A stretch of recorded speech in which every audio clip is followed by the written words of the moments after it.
Okay, again looking back to Sydney in the Sydney Basin here, and if we just pick one stratum of rocks, the Waianamatta Shale that we were driving across for so long, it comes along and it's folded up in the monocline, and now it's up there. It's up the top there. Okay? So we were driving along it, down on the Cumberland Plain. It's been folded up that much. Strangely enough, if you see, there's a little dam across in here, just over there, the shale. It is the same shale as up there, and now it's down there. And the reason is that right here, we've got a fault. It is the Kurrajong Fault, which is running through here. So the fault has moved up there with the shale like that, and now the shale is down at our foot level. So in these notes, if you just go and look at them when you get back, there's a little diagram that looks like this. So we're driving along here on the Cumberland Plain, and we crossed Little Weeny Creek. We just got into the top of the sandstone, okay? We came out of Little Weeny Creek, and the shale is this bed here. It's been eroded away towards the top of the monocline. We're coming up through sandstone, and that bit there is that bit right up there, okay? And then here's the fault, and this block's dropped down, and now the shale is out here, and this is what all the farms have been put in on, because the soils on the shales are much richer than the soils on the sandstone. The Hawkesbury sandstone is pretty nutrient poor and not much good for growing cropping things. Of course, it's good for growing gum trees. Now sandstone, as I said, isn't very competent, so you stress it, it reaches the point of failure easily. And if you just walk up here 10 metres for a moment, you can see that in this part of the fault there's all sorts of blocks of sandstone all sitting at different angles. It's a fault breccia, and some of that breaking and fracturing has happened back in the sandstone here, and that's why the Department of DMR, or whoever it is now, has been shotcreting the sandstone, because it's crumbly associated with fracturing in this fault zone. So they've had to cement it up to stop it falling onto the road. Okay, let's just have a quick look, and then we'll head off to our second spot. Sandstone. Okay, just step up closer here.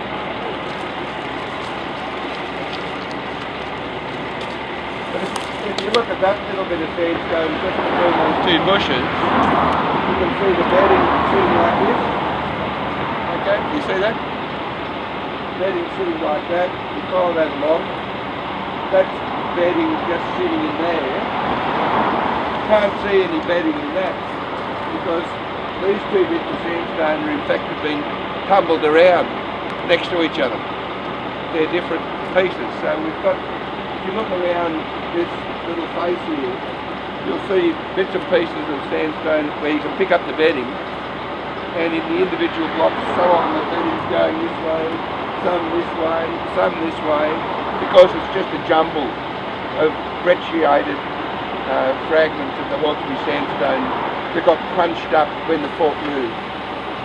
So it's easy enough to figure out how much this fault has moved vertically, because from up the top of the hill there, you've got a topo map, and which is in the shale, and here, which is in the shale. So it's probably moved about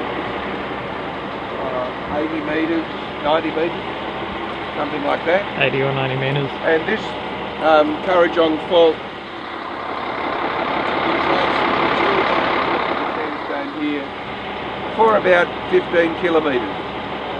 So 15 kilometres. it was a fairly substantial earth movement, not really giant fault, but big enough, and only to relieve the strain developed in the folding when the lapstone monocline was formed.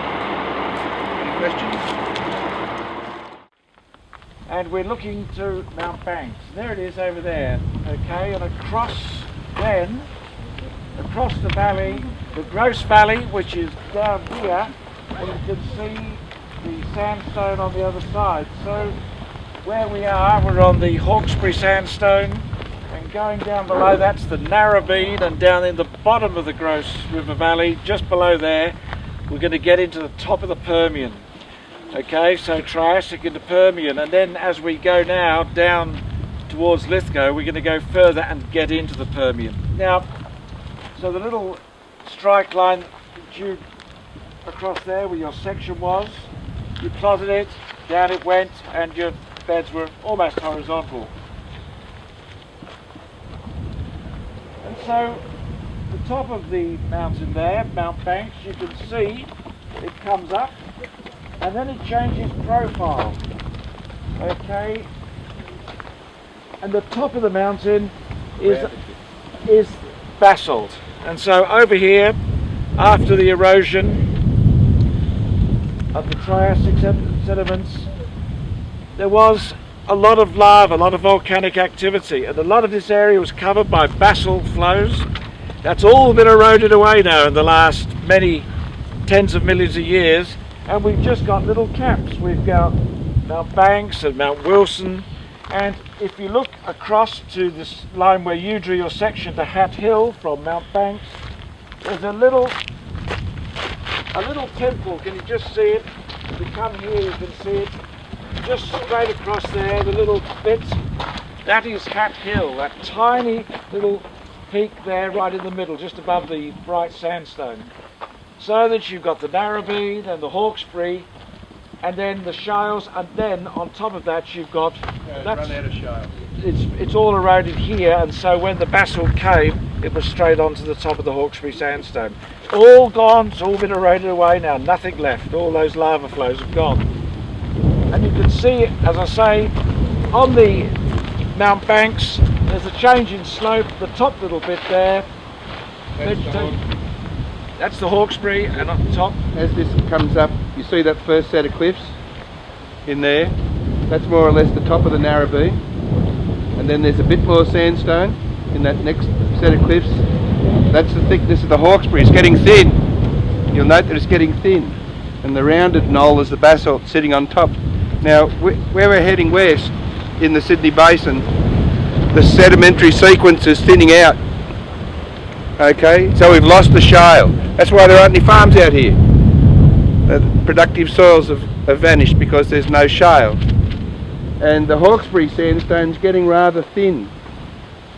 And these spectacular cliffs here are all in the Narrabeen. And it's a conspicuous geographical or geomorphological feature of this part of the world, that the Narrabeen series is very jointed. It's got a lot of big vertical joints in it, and that's why it's breaking away to give these more or less vertical cliffs. If you look into the valley where the trees start again, you're actually down around the bottom of the Narrabeen, and you're into the Permian, and guess what? There's coal there. And some of you might have even seen it if you've been up to who's been up to the Three Sisters? Just about everybody. Did any of you take the old mining train down over the side? Okay, well that thing was put in for the coal mine, and it was the same seam that we're going to see a bit further on. It was thick enough to mine there. Where we're going to stop in Lithgow, it's been separated into a series of thin layers with shales and sandy sediments in between, and they didn't mine it just there. We're going to go into a little quarry they mined the sediments to make bricks out of, and we're going to have a look at some of the fossils. So we're thinning out, and at our next stop, in fact, the Hawkesbury sandstone's vanished. So we've got to the edge of that. It's just thinner and thinner and thinner at the edge of the basin as we go west, until it's gone as well. There's an interesting historical feature that I thought I would tell you about while we're here. You all know that Blaxland, Lawson and Wentworth were the first people to cross the Blue Mountains. Well, they weren't. The first white person to cross the Blue Mountains was an escaped convict who hooked up with some Aborigines and crossed the Great Dividing Range down near Goulburn. Nobody knows what happened to him, but even though if they had found him and he had said, yes, here's the way across the mountains, I'm not sure the government would have given him the money. Only goes for gentlemen. When did Blaxland, Lawson and Wentworth get across the mountains? 1811. But another fellow in 1803 nearly made it. It was George Cayley. He's apparently a rather solitary sort of fellow, and Governor King gave him permission to try and explore a way across the mountain in 1803. And we've been following his route, the Bells line of road, up to here, as surveyed along the route that George Cayley found. He got to here, and at the end of this road in the picnic area there's a little monument that marks as far as Cayley got across the Blue Mountains. Surveyor Bell came out and pushed on further to the west on the ridge tops to Bell, and then found the Darling Causeway. This was after Blaxland, Lawson and Wentworth, and he connected up with their route that goes along where the Great Western Highway is. And then then Surveyor Bell continued on to survey the road that goes down into Lithgow. The reason he turned back was that he ran out of tucker, and he was catching his own food. There's not too many kangaroos and wallabies up on the top of these plateaus. They're mostly down in the gullies where there's some water. So he had to go back home. But he was an interesting fellow in other sorts of ways too. He's a keen amateur botanist, and he found a species of Grevillea, which is known as Grevillea Cayleyi. It's named after him. And he first found it somewhere up here around Mount Bell, and nobody's ever been able to find it again, although the specimens exist that he collected in the collections of the Royal Botanic Gardens in Sydney. And there is only one other known stand of that particular species of Grevillea, and that's out near St Ives, or past St Ives. Do you know where the Baha'i temple is on the Mona Vale Road going down towards the beaches? And there's a big white temple for the Baha'i faith, and in the bush just around there there's 20 or 30 plants of Grevillea Cayleyi growing. So it's the only known stand. It's rather rare species. Anyway, an interesting fellow. Okay, are there any questions? Stone to have thinned out and it's disappeared. And the only tertiary unit we see now between here and Lithgow is the Narrabeen sandstone, and that's what we're looking at. Where did this come from? Well, the sand is what's left over, just quartz grains, after a very significant erosion event involving all the granites that run up towards the New England. And there was a giant river system that was heading from the north and northwest, down through here and out into what is now the Pacific Ocean. And it was a delta. So what I'd like you to do is just spend about 5 or 10 minutes just walking along here and having a very close look at what you can see in the sandstone beds. How were they deposited, and so on and so forth. And what I want you to do is try and think about from what you see, that is, what kind of environment, fluvial environment, what sort of stream environment must it have been when these sands were being deposited that were going to be later turned into sandstone. Okay? So just have a little walk up and down and look very carefully at what you can see, and then we'll ask you what you've discovered. If you haven't been able to spot what you can spot, then we'll point out a couple of things to you. Alright? Away you go. Series, and then again you can see going across the bed, you can see this sloping nature going across in the bed. Cross bed.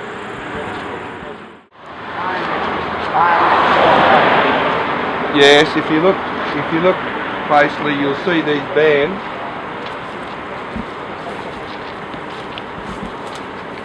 Stuff coming through here, going all over the place. And these are formed by the deposition of iron oxides, and has been leached by water down through the sandstone. And it's probably the chemical remains of the iron-rich minerals in the basalt cap that used to sit on top of here. You go out to Mount Wilson and Mount Irvine just here, then there's a big area of basalt cap sitting on that.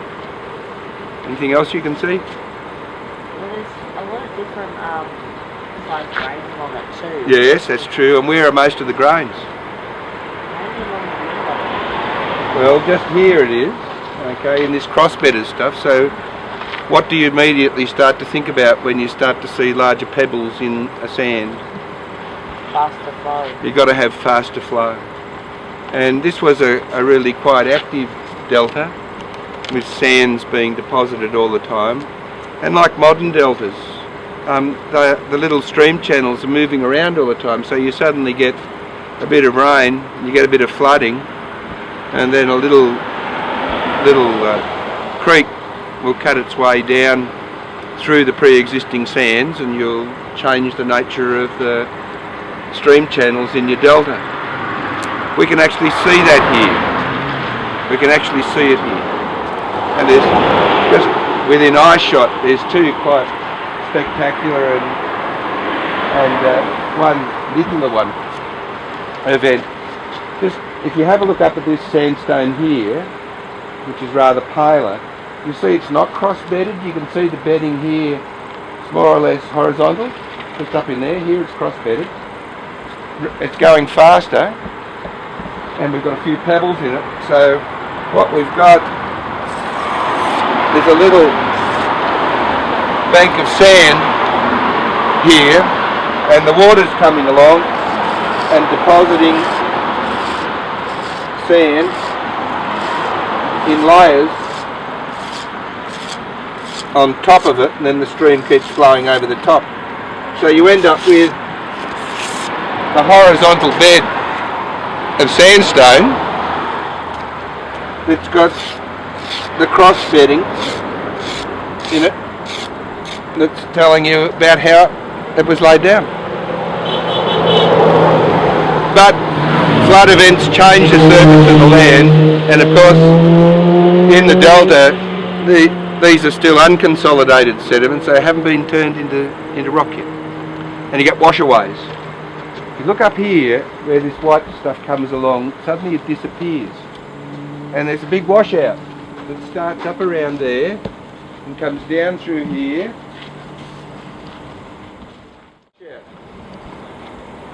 Whole pile of quartz pebbles, okay, and down on the bottom of it over there. And so this stream channel was cut through. The water was going fast enough to just erode down into the pre-existing sand layers, and then eventually that channel got filled up with sand as well. We have a look at this bed coming along here, this flat one coming along here. Just follow me for a moment.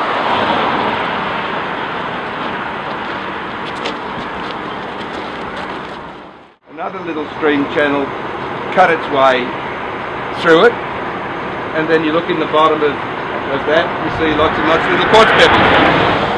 So it's going quite fast enough to move the quartz pebbles along, and then as you go higher up the cut, it goes back into fine grain sandstone, or finer grain sandstone. So the water velocity is getting slower. You just go another few metres. And then you look in the bottom of that, you see lots and lots of little quartz pebbles. So it's going quite fast enough to move the quartz pebbles along, and then as you go higher up the cut, it goes back into fine grain sandstone.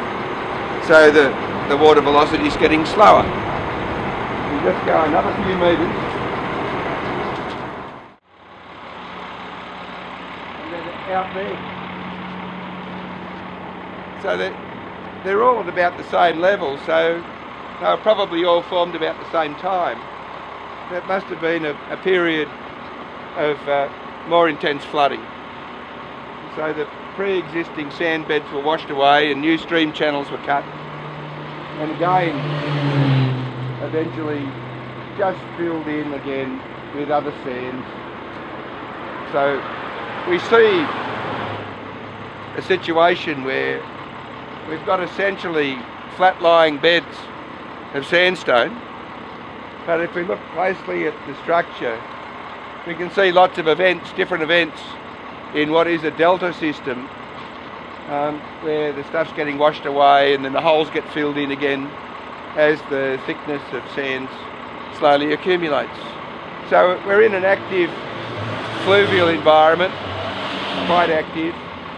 It's sand, it's not silt, so water's moving with a reasonable velocity, all too fast for any fine-grained material to be deposited here in a delta. Okay.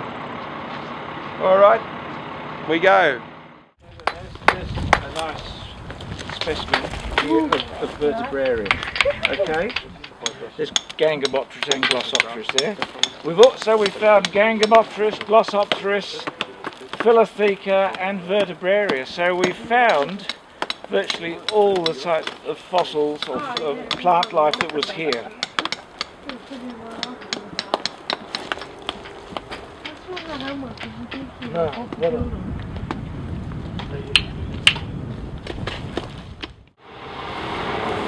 You see the feldspars glistening? Get up close for a moment.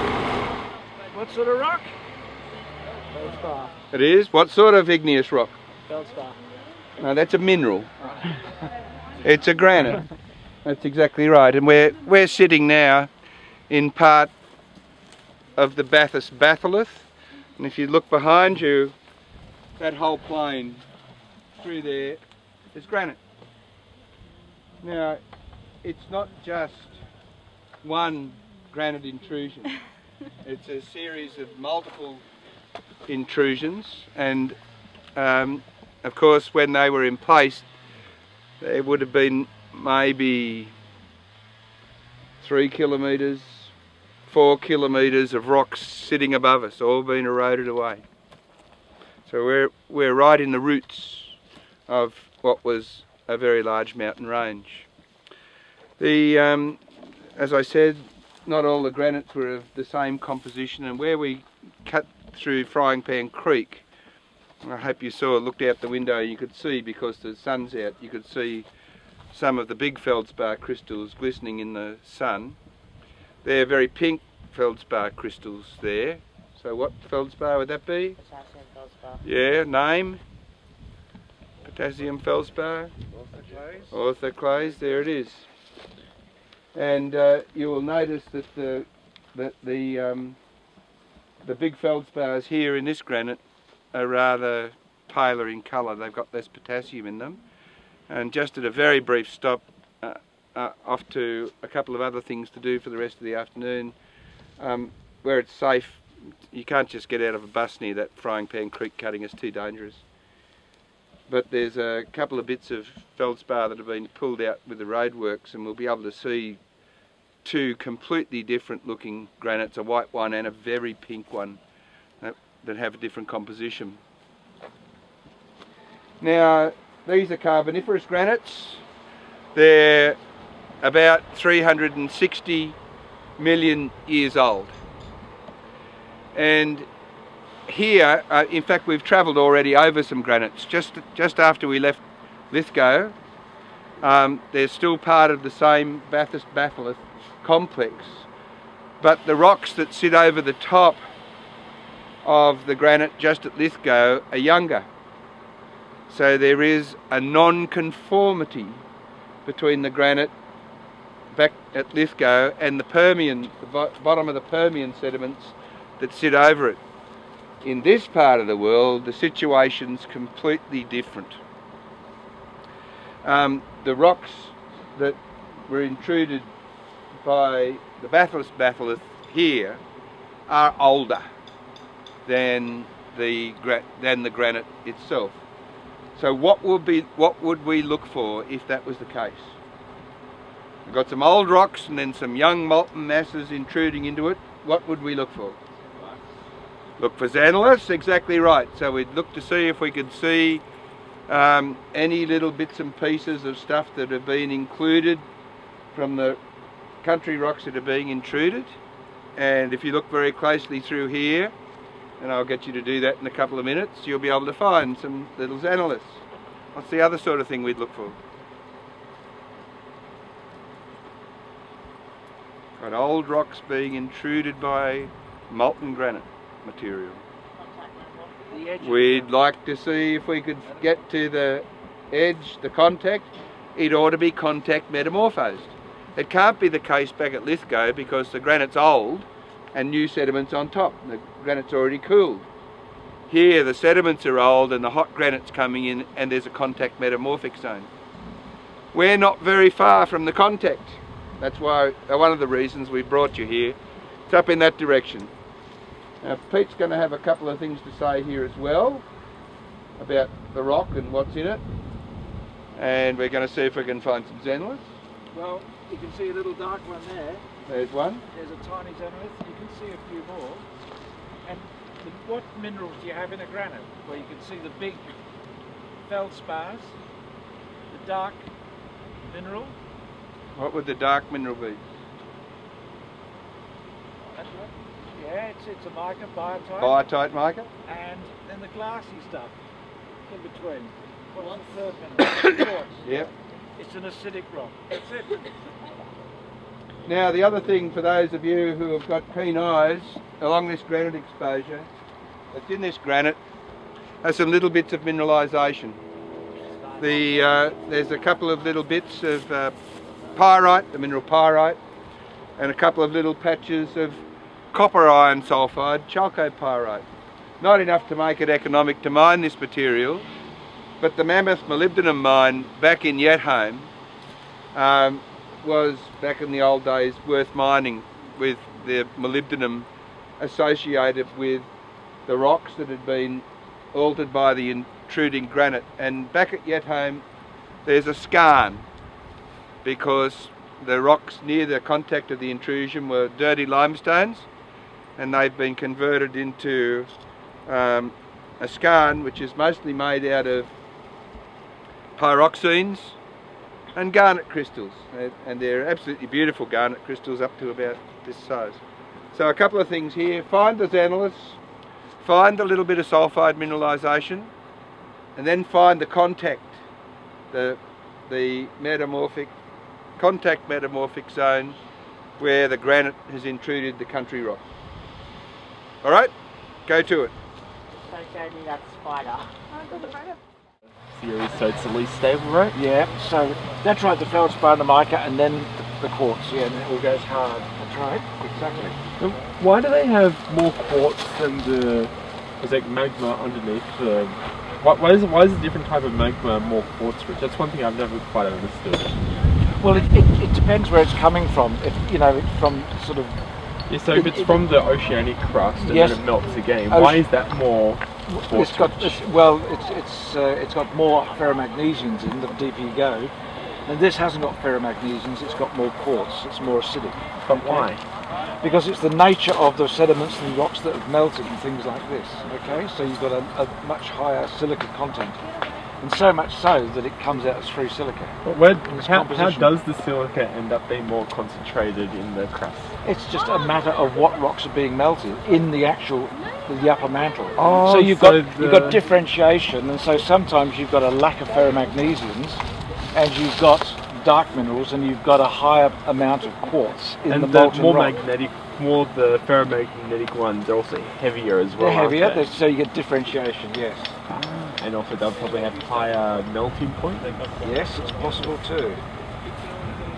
Well, so anyway, so this is the granite, okay, and you can see how it weathers. Classical weathering of granite. The light coloured weathered material. It's the mica and the feldspar that goes first, leaving the quartz as the gravel. And so that's classic granite weathering. Where's the country box? Well, Is it on the other side? we've got to keep walking. Okay, so we're not far from the contact, and you'll see it change quite dramatically. There's another bit here. Looks like someone's tried to drill through there. Well, they have. Yeah. And then they blasted the granite off to make the road. Oh, Or it could be a dinosaur tooth. yeah. Dinosaur teeth aren't hard enough. No. And plus dinosaurs went around. Here, okay, it's sort of crumbly stuff and smooth, rounded surfaces. That's just weathered granite. And suddenly it changes. Just here. So this is the contact right here between the granite on one side and the Silurian, the older Silurian sediments. And it's very hard. What sort of rock would it be called? Hornfels. Yeah. And if you look at this stuff here, it's easy enough to see that it's the granite because you can still see the big feldspar crystals sitting in it. There is the contact, right there.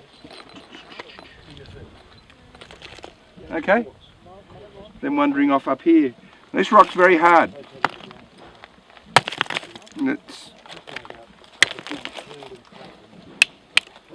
if you have a look at it closely, it's got layering in it. Okay? Used to be sediment, all right, and it used to be a rather fine-grained sandstone.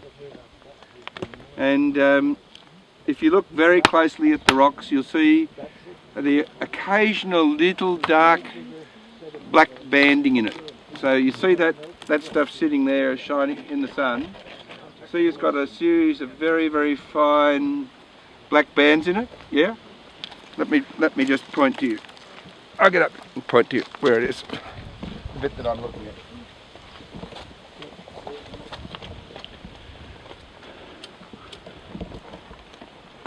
Just here. If you have a close look, you'll see there's some very, very fine, darker bands. This is pretty hard stuff.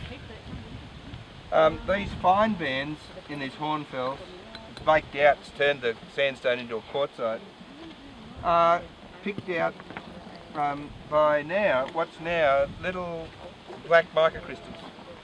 And they were just tiny, tiny, thin layers of more muddy sedimentary material. Why has this stuff gone so hard? Well, a couple of reasons. One is it's been cooked by the hot intruding granite. The second thing is that the granite had hot solutions associated with it, which is what brought in a little bit of copper and iron and the molybdenum at the Mammoth deposit.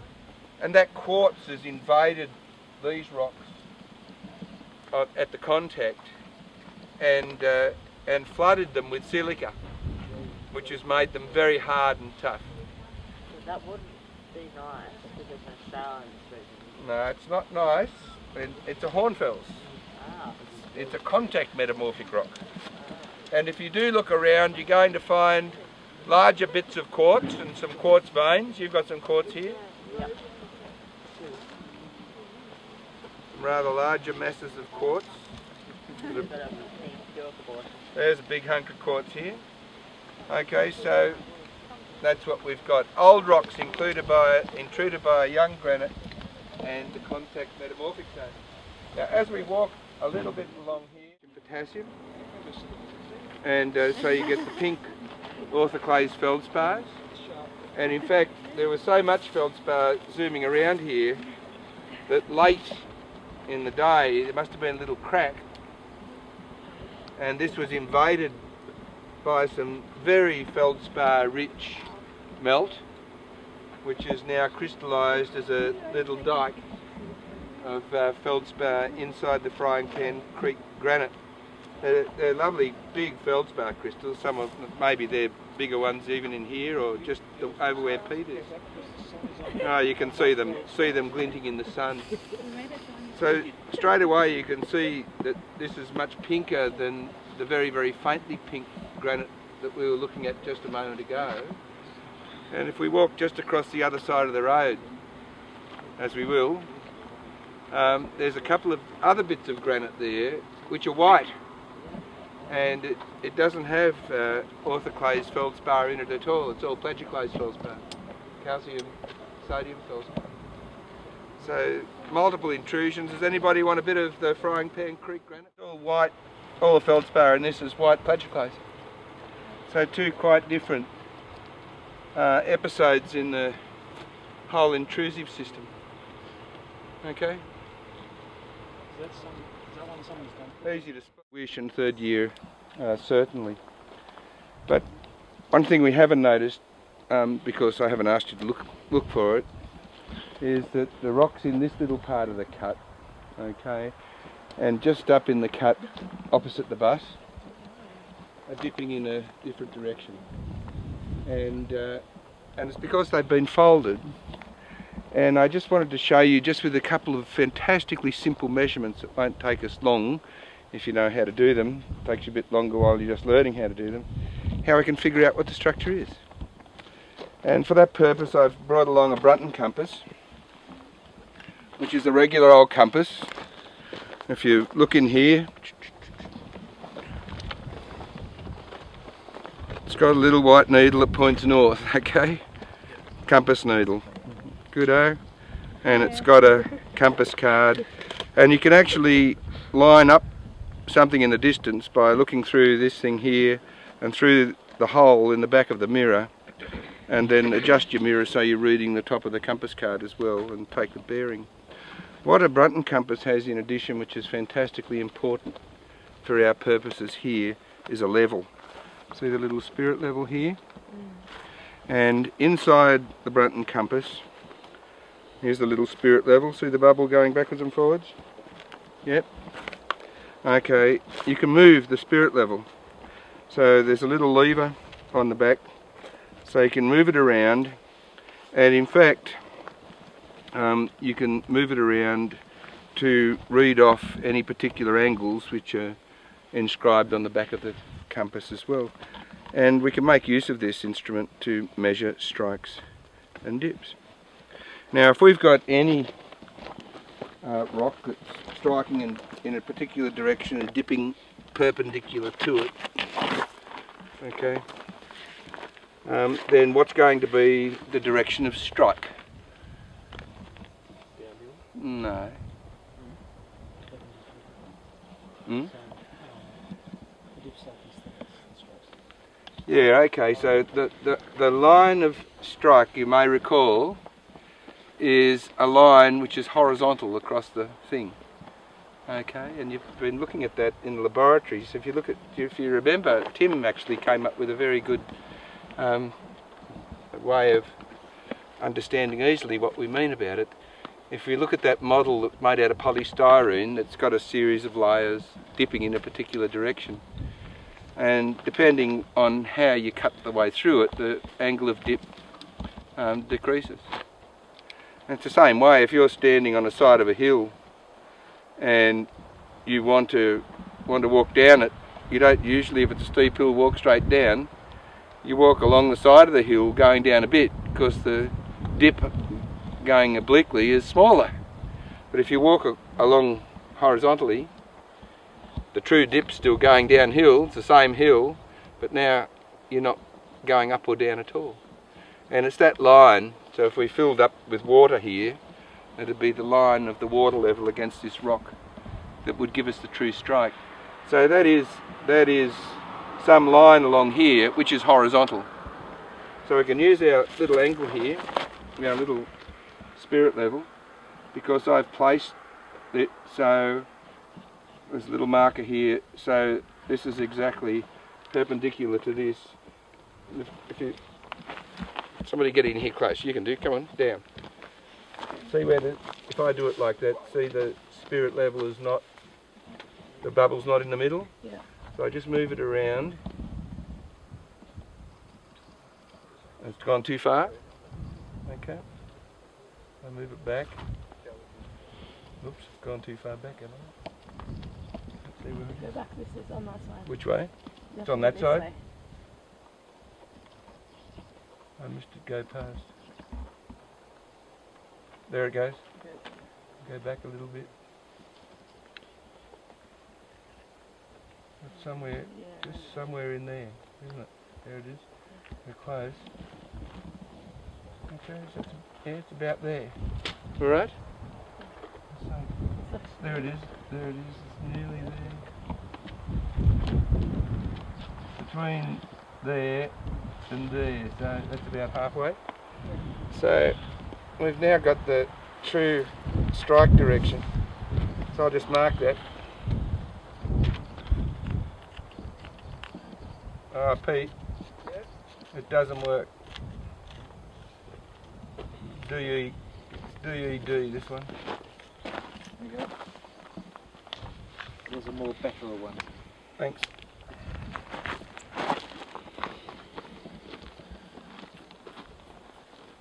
So there's the strike, and the dip has got to be at 90 degrees to it. So there's the dip direction.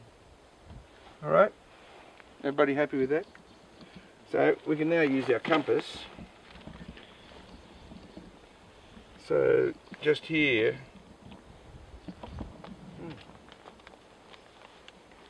That's interesting. Okay. Now I can just read off here. It's striking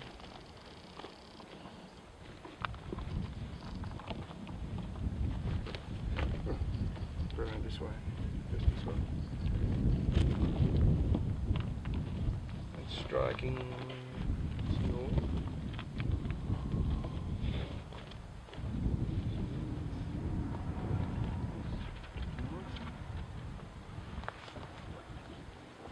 It's striking 025. So somebody write that down. Striking 025. And I've got a pen here. We're going to make on this on this bit of graph paper. Oh, that's useful. Okay.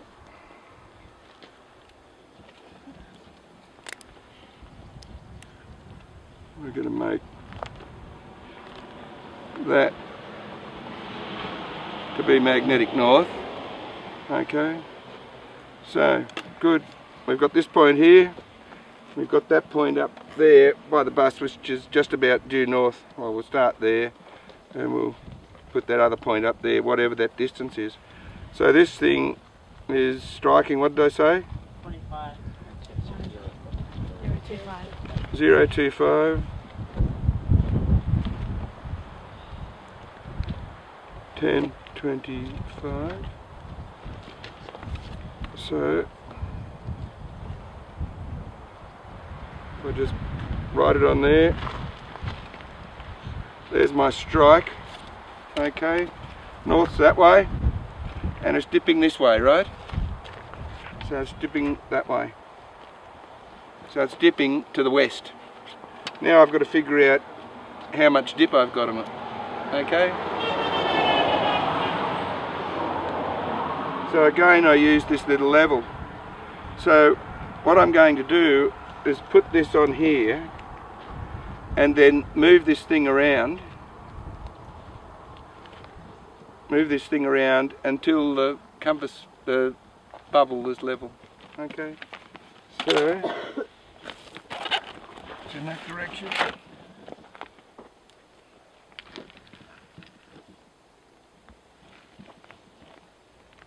That's a bit easier. Come and have a look. Come around the back of me and look over my shoulder. You can see I've got the bubble right in the middle there. Yeah. Okay, now I simply look in here and see what angle it is, and it's 20 degrees. Okay, see this on this here? Yeah. Down there? Alright, so now I've got the strike and it's dipping exactly 20 degrees west. Okay?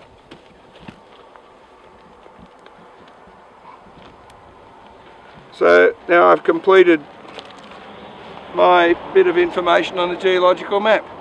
I know where north is, alright?